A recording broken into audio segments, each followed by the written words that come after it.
لاہور کے شہریوں تیار ہو جاؤ، شہر کی سڑکوں پر ایک نیا دور آنے والا ہے اور یہ دور ہوگا خاموش، ماحول دوست اور جدید ٹیکنالوجی سے لیس۔ پنجاب حکومت نے الیکٹرک ٹرام کے روٹس کا باضابطہ اعلان کر دیا ہے۔ پہلے مرحلے میں یہ ٹرام ہربنس پورہ سے ٹھوکر نیاز بیگ تک دوڑے گی۔ روٹ کنال روڈ کے انتہائی بائیں جانب بنایا جائے گا تاکہ ٹریفک میں کم سے کم رکاوٹ ہو۔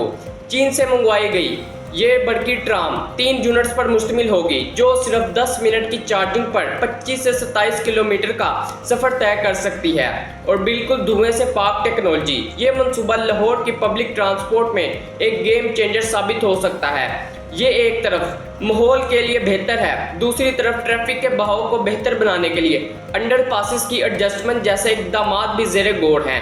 لیکن سوال یہ ہے کہ کیا ہمارے شہری اور ٹریفک نظام اس تبدیلی کے لیے تیار ہے؟ ماضی میں بھی BRT، اورنج ٹرین جیسے منصوبے آئے مگر ان کی دیکھ بھال اور آپریشنل اخراجات بڑا چیلنج بن گئے۔ اگر ٹرام سروس کو صحیح منصوبہ بندی اور فنڈنگ کے ساتھ چلایا گیا تو لاہور کا ٹریفک نقشہ بدل سکتا ہے۔